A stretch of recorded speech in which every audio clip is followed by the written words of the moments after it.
नमस्कार साथियों, आप सबका पुनः स्वागत है श्रद्धा वेद पुराण में। तो आज हम लोग डिस्कस करने वाले हैं श्रीमद् भगवद गीता अध्याय 4 श्लोक अर्थ 11। इससे पहले हम लोगों ने अध्याय 1, 2, 3 के सभी श्लोक अर्थ दोनों ही चैनल श्रद्धा एस्ट्रो ज्योतिष, श्रद्धा वेद पुराण में प्लेलिस्ट सेक्शन में अपलोड कर दिए हैं। आप सभी श्लोकों का सरल हिंदी भाषा में अर्थ प्लेलिस्ट सेक्शन में जाकर देख सकते हैं। तो आइए शुरुआत करते हैं आज का श्लोक अर्थ। भगवान श्री कृष्ण अर्जुन को समझाते हुए कहते हैं, हे अर्जुन, जो भक्त मुझे जिस प्रकार भजते हैं मैं भी उनको उसी प्रकार भजता हूं, क्योंकि सभी मनुष्य सब प्रकार से मेरे ही मार्ग का अनुसरण करते हैं। तो भगवान ने बहुत ही स्पष्ट शब्दों में अब सामने वाले को बता दिया। यानी अगर मैं भगवान को पाना चाहता हूं तो भगवान ने कहा, देख यहां पर कोई छुपाने बताने वाली बात नहीं, सीधी बात है। तो जैसा प्रकृति के साथ संबंध मान रहा है तो प्रकृति के साथ अनफेयर कर रहा है, तो फिर मेरा भी संबंध वैसा ही अनफेयर ही रहेगा। फिर तू समय पर कहेगा कि भगवान तू प्रकट नहीं हुआ, तू क्यों नहीं आया, मैं तो साक्षात प्रकट हो जाऊंगा, मुझे किसका डर है। मैं जितनी बार चाहूं उतनी बार मैं प्रकट हो सकता हूं संसार में। क्या मुझे कोई रोकने वाला है? क्या सबके सामने प्रकट होता हूं और होता भी हूं, लेकिन मेरी माया इतनी प्रबल है, प्रकट होने के बाद भी भुला देता हूं। कर लो क्या करोगे, प्रोग्रामर तो सारे हमारे ही है ना।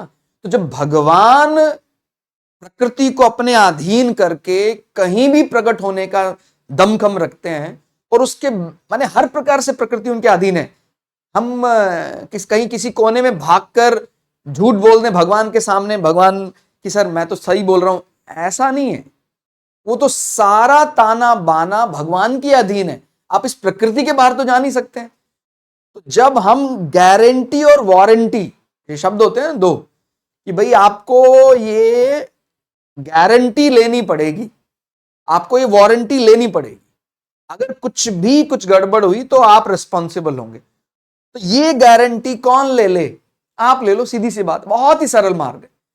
भगवान को प्राप्त करना चाहते हैं तो वो जो फेयरनेस है, जो वास्तविक संबंध है, उसमें कोई मिलावट नहीं है, उस फेयरनेस की कह लें या उसमें शुचिता शुद्धता की गारंटी वारंटी किसको लेनी है? कोई हमें उपदेश दे रहा वो गारंटी लेने वाला है क्या? नहीं, गारंटी वारंटी हमें लेनी। और यदि गारंटी वारंटी हम ले लेते हैं बस फिर ये काम बहुत आसान हो गया। अब मैं मान लीजिए किसी के सामने जाकर कह रहा हूं, किसी के सामने एक्सप्रेस करने का विषय ही नहीं है कि सर मैं बहुत शिद्दत से भगवान का भजन करता हूं फिर भी वो मेरे साथ अनफेयर करता है। स्टेटमेंट इज गलत, गलत वाक्य। मैं ये बात अच्छी तरह जानता हूं तो फिर मुझे किसी को बताने की जरूरत नहीं है, मैं भी तो उसी का अभिनंग हूं ना। ठीक हो गया? कई दफा ऐसा, लेकिन प्रकृति किसी के साथ कभी अन्याय नहीं करती है। अभी हम हो सकता है पिछले कई जन्मों से या इस जन्म में भी हो सकता है हम अनफेयर ही रहे हो। अब तुरंत तो इतनी जल्दी पासा पलटेगा नहीं। जैसे मान लीजिए पिछले 20 सालों से मैंने प्रकृति के साथ गलती किया, प्रकृति के लोगों के साथ अनफेयर, ठीक हो गया, इसका धन छीना, इसका हक छीना, इसका मकान छीना। अब अचानक से मुझे कहीं ये समझ में आ गया कि नहीं भाई, मरना भी है उसके बाद जाना भी है, मुक्ति कहीं मुझे समझ में आ गई। तो मैं अभी तत्काल में ही, जल्दी में ही थोड़ा फेयर हो गया हूं अपने कामों को लेकर। अभी मैं फेयर हो गया तो भगवान से मुझे क्या चाहिए? भगवान मैं फेयर हो गया, तुरंत क्यों नहीं मिल रहा है? अरे भैया, कितने जन्मों से आपने जो ये अनफेयरनेस चला रखी थी, आपने जो प्रकृति के प्रति जो वफादारी जवाबदेही, वो तो आपकी तय ही अब हुई है। तो कोई दवाई दी जाती है, जब कोई औषधि जाती है, उसको भी शरीर में काम करने में थोड़ा समय लगता है। और आप अपने पूरा जीवन को बदलने में चले और आपको केवल 1 वर्ष 2 वर्ष में अगर नहीं बन रहा है तो आप कहता मैं फिर ये पाथ छोड़ दूंगा, मैं वापस उस पाथ में चला जाऊंगा। अरे भैया चले जाओ, लेकिन इसमें नुकसान किसका है? नुकसान तो हमारा ही है। हम यहां किसी को, क्योंकि किसको कह रहे हैं हम? धमकी दे रहे हैं, किसको दे रहे हैं कि मैं अगर मेरे साथ ठीक नहीं हो तो मैं रास्ता छोड़ के दोबारा मैं असत्य के मार्ग में चला जाऊंगा। ये बात आपको समझ में आ रही है? जो भक्त मुझे जिस प्रकार से भजता है मैं उनको उसी प्रकार भजता हूं। मेरा विरोध नहीं है। आप कह रहे हैं मैं ये मानता हूं, मानो, फिर मैं भी उसी रूप में आऊंगा, मत कहना गड़बड़ कर दी। ठीक हो गया? मैं केवल अपने, जो मेरे अपना मैं ब्लड रिलेशन में कह रहा हूं, उनको मैं मानता हूं, और वो भी अच्छे से विचार करना है इसका, उनसे मुझे जब तक सुख मिल रहा है तब तक मैं उनको अच्छा मान रहा हूं। और जहां धर्म अनुसार चाहे वो सही भी हो, लेकिन जहां मुझे गड़बड़, मुझे सुख नहीं मिल रहा है, मैं उसको गलत बताऊंगा। तो फिर प्रकृति या भगवान आपको कैसे धर्म अनुसार जीत दिलाने वाला है या मुक्ति दिलाने वाला है? कि भगवान किसी को सुख दिलाने थोड़ी, उसको तो मुक्ति दिलाने, जो सांसारिक शब्द है, सांसारिक सुख या वस्तुओं का सुख, भगवान उसके लिए नहीं आया है।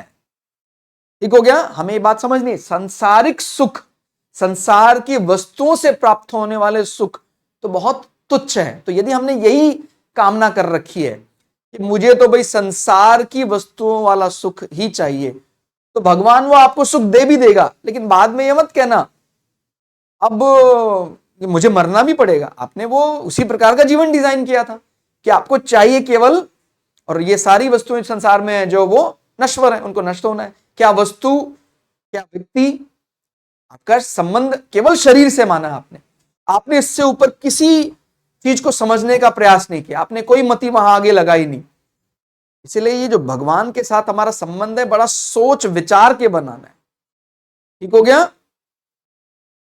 मेरे आत्मा को पहचानने की कभी कोशिश करते हैं तो कभी कभी परमात्मा स्वरूप समझ में आता है कि हां, मैं उसी का एक हिस्सा हूं।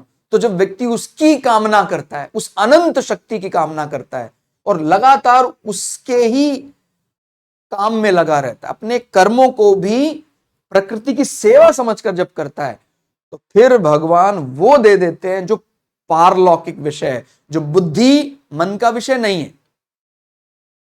उसको थोड़ा और सरल शब्दों में समझें तो, जिस प्रकार हम अपने संबंधों में सत्यता और स्वेच्छा रखेंगे, जितना ज्यादा हम अपने, जैसे मैंने बोला ना, केवल हमें जब तक लाभ मिल रहा है, मेरा पुत्र है, मेरा पुत्र, ऐसा वैसे कहते हैं कि नहीं नहीं वो मैं अपने लिए थोड़ी कर रहा हूं, तेरे लिए कर रहा हूं।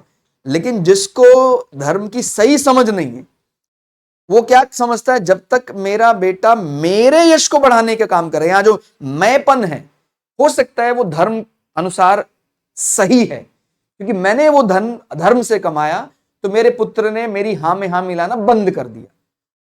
वो अपने धर्म में एकदम सही है, लेकिन अब मैं उसका विरोधी बन गया। तो जब आपने प्रकृति के साथ ही संबंध अनफेयर बनाया है, कि आप ये चाह रहे हैं कि मेरे अनफेयर मीन्स में आपका वो सहयोग करे, तो क्या लगता है जो प्रकृति का संतुलन है वो सच में आपके साथ सत्यता निभाएगा? ईश्वर आपके साथ सत्यता निभाएगा? नहीं निभाएगा, क्योंकि आपने वैसा किया ही नहीं।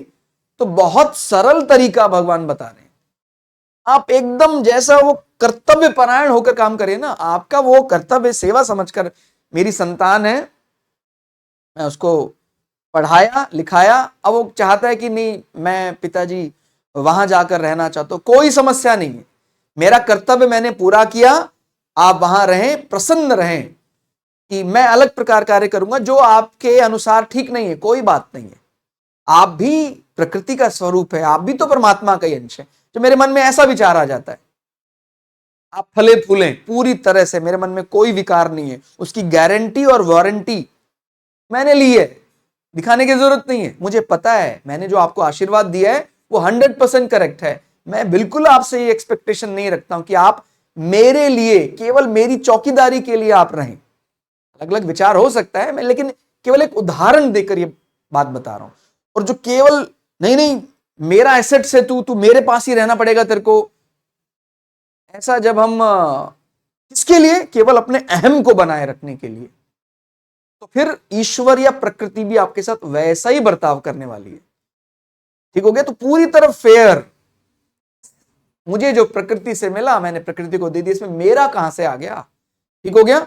तो जब हम अपने कर्तव्यों को पूर्ण करने की बात करती है, बच्चा, जब हम धर्म को जानते हैं, जब हम शास्त्रों की बात करते हैं, तो बच्चा जब तक छोटा होता है, उसको विवेक उसका परिपक्व नहीं होता, तो पिता का दायित्व है उसको सही विवेक दे, सदविवेक से उसको मार्ग दे। लेकिन जब हमने उसको बचपन में बढ़िया सिखा दिया, वो बड़ा हो गया, तो बड़ा पुत्र यानी अब वो मित्र समान है, तो पिता को उसको एकदम ऐसा आदेश थोपना नहीं है कि मुझे ऐसा लगता है, अब आप खुद भी ये तय कर सकते हैं। हाँ, आप मुझसे पूछते हैं तो आप ये करें तो भी ठीक है। तो पुत्र कहता है, पिताजी आपने जो मार्ग बताया एकदम सही, और अगर किसी कारण से मेरे मार्ग में कोई कमी है और पुत्र उस पर चलने पे राजी नहीं होता तो भी मैं तो ईश्वर प्रकृति को उतना ही सम्मान देता हूं। तो जब हम पूरी तरह फेयर हो जाते हैं, यहां भी अहम बहुत ज्यादा दखल देता है, मेरा पुत्र मेरी बात क्यों नहीं मानता है, तो सारे संबंधों, प्रकृति के जितने आपके संबंध हैं पूरी तरह फेयर हो जाएंगे। तो आपको भी भगवान उसी रूप में मिलने वाले हैं। फिर ठीक हो गया। अब आपके कामों में फेयरनेस नहीं है, आपके कामों में ही कहीं ना कहीं असत्यता दिखाई देती है, आपके कामों में ही अहंकार दिखाई देता है, तो कहां से आपको प्रकृति या ईश्वर का सच्चा रूप मिलेगा। तो ये समझ में आया, जिस प्रकार हम अपने संबंधों में सत्यता और स्वेच्छा रखेंगे, उसी प्रकार भगवान भी अपने संबंधों में सत्यता और स्वेच्छा रखेंगे। हमें सभी संबंधों को पूरी निष्ठा से ईश्वर की सेवा मानकर निभाना है। वो तो मैंने एक उदाहरण दिया, ऐसे सैकड़ों, मेरा कोई सर्वेंट है, वो कोई हमारा नौकर है, उससे हम काम करते हैं, लेकिन एक, ठीक है वो काम करता है हम, लेकिन एक ये भी रूप है कि उसके अंदर भी ब्रह्म है। उसको हम पूरा आत्मीयता के साथ उसका ध्यान रखें, क्या समस्या है उसका ध्यान रखें, लेकिन मैं केवल दिखावे के लिए, उसके मन को प्रसन्न करने के लिए ऐसी बात करता हूं, तो प्रकृति तो जानती है ना, फिर ईश्वर भी वैसा ही हमारे साथ करता है। इसीलिए हमें बहुत सरल तरीका बताया भगवान ने कि भाई आप मुझसे क्लोजनेस चाहते हैं तो आप भी प्रकृति के साथ एकदम क्लोज हो जाए, किसी प्रकार का कोई ऐसा छलावा ना करें, उसी रूप में आए। और जो छलावा करने वाला व्यक्ति है, जैसे राष्ट्रहित में जब कभी कुछ ऐसा देखा जाता है कि कोई, जैसे मान लीजिए कोई सेना का कोई अधिकारी है, उसको कोई दोष नहीं लगेगा अगर सेना का अधिकारी राष्ट्रहित में सामने वाले व्यक्ति के सामने कोई ऐसा छद्मावरण, झूठ को सही बताता है, उसको वहां दोष नहीं लगेगा कि ये उसने अपने व्यक्तिगत हित के लिए थोड़ी करा है, उसने राष्ट्रहित में अपने प्राणों का जो मोह है वो भी कम कर दिया कि भाई अगर मुझे कुछ ऐसा करते हुए मेरे प्राण भी चले जाएं तो मुझे कोई समस्या नहीं। तो राष्ट्रहित में जो बोलने जाने वाला असत्य है, जो राष्ट्र को बचा सकता है, वो भी उसको सत्य ईश्वर के नजदीक ही लेकर जा रहा है, और ईश्वर इस असत्यता में उसको कोई दोषी नहीं मानेगा। आपको ये बात समझ में आ रही है? जब धर्म युद्ध होता है, धर्म की जीत कराई के लिए, अगर इन भगवान के ही अलग अलग रूप हैं, भाई अलग अलग रूप हम मानते हैं, हम नवग्रहों में गिनते हैं, सब भगवान के रूप है। क्या भगवान की शक्ति के बिना कोई अलग अलग राहु केतु शनि, क्या ईश्वर महादेव की शक्ति के बिना चल सकते हैं क्या? नहीं, उन्हीं का स्वरूप माना जाता है। हमारे कर्म अनुसार हमें वो, कभी वो बुरा फल देते हैं, हमारे कर्म फल अनुसार कभी वही अच्छा फल देते हैं। तो जब हम असत्यता का इस्तेमाल धर्म की जय कराने के लिए कर रहे हैं राष्ट्रहित में, वो मेरा कोई व्यक्तिगत हित नहीं है, तो वो असत्यता आपको नरक ले जाने वाली या अधम लोकों में ले जाने वाली या आपकी मुक्ति में बाधक नहीं बनने वाली है। तो इसको बड़ा सूक्ष्मता से समझना है।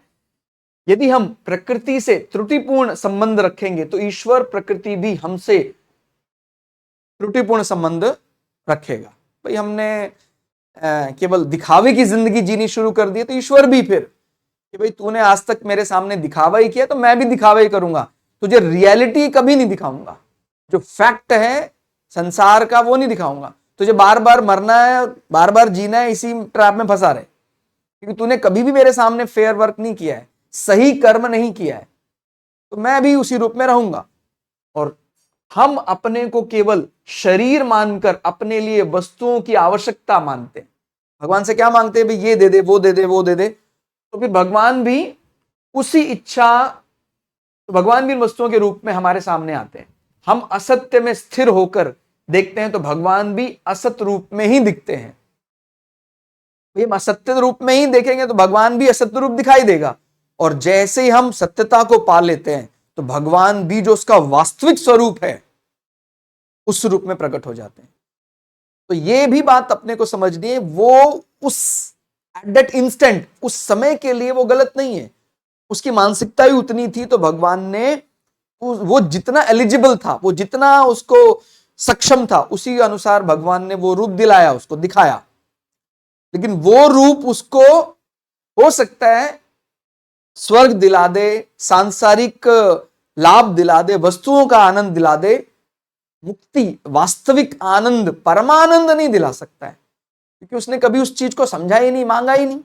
और जब वो वास्तविक जो आनंद है, परमानंद है, मुक्ति है, उसको जब जान जाता है, तो फिर ईश्वर उसी रूप में आता है। ठीक हो गया? तो अपने को पूरी तरह, बोलते ना इसलिए सत्यता, अभी हमें सत्यता का अर्थ ऐसा लगता है कि जो बोलने वाला सत्य है, इसमें बड़ा सावधान रहने की आवश्यकता है।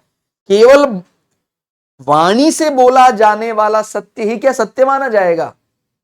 कोई जरूरी नहीं है।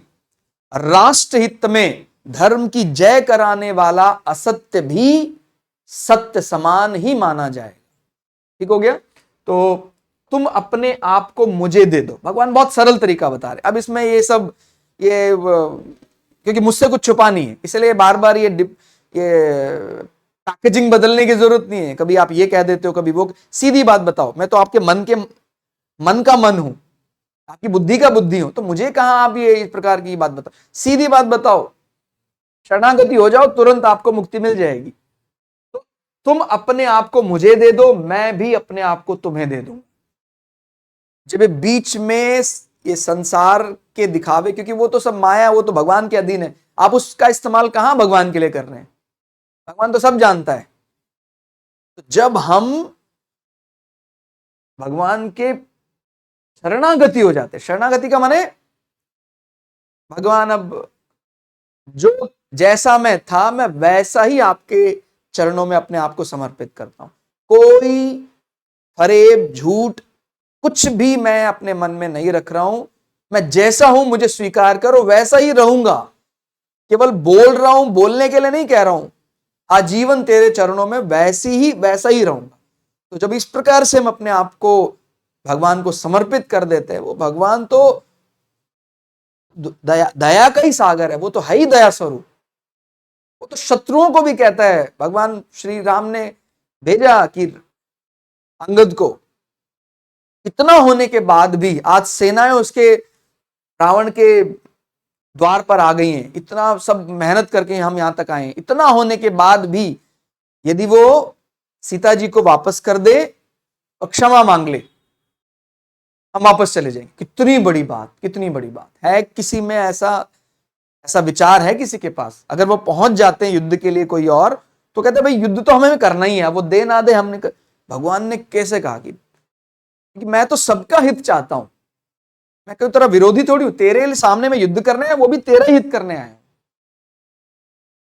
तो जब इस प्रकार से भगवान खुले हृदय से, क्योंकि भगवान कोई चीज थोड़ी छुपा रहा है, हमने ही छुपाया हुआ है, और जब हम खुले हृदय से अपने आप को भगवान के सामने अभिव्यक्त कर देते हैं, और वो गारंटी वारंटी किसी को नहीं बतानी है, वो गारंटी और वारंटी हमें अपने आप को बतानी है कि नहीं, मैं भगवान, मैं जानता हूं, मैं पूरी तरह सत्य हूं। और जब मैं उसी सत्य रूप में आपके चरणों में समर्पित हो जाता हूं, भगवान अपना हृदय खोल लेते हैं और हम मुक्ति या मोक्ष के लिए अधिकारी बन जाते हैं। तो आज के श्लोक में फिलहाल इतना ही। श्लोक अर्थ आपको कैसा लगा कमेंट करके जरूर बताइएगा। मिलते हैं अगली क्लास में, तब तक के लिए जय श्री भगु पराशरा, जय श्री शुक्राचार्य, नमस्कार।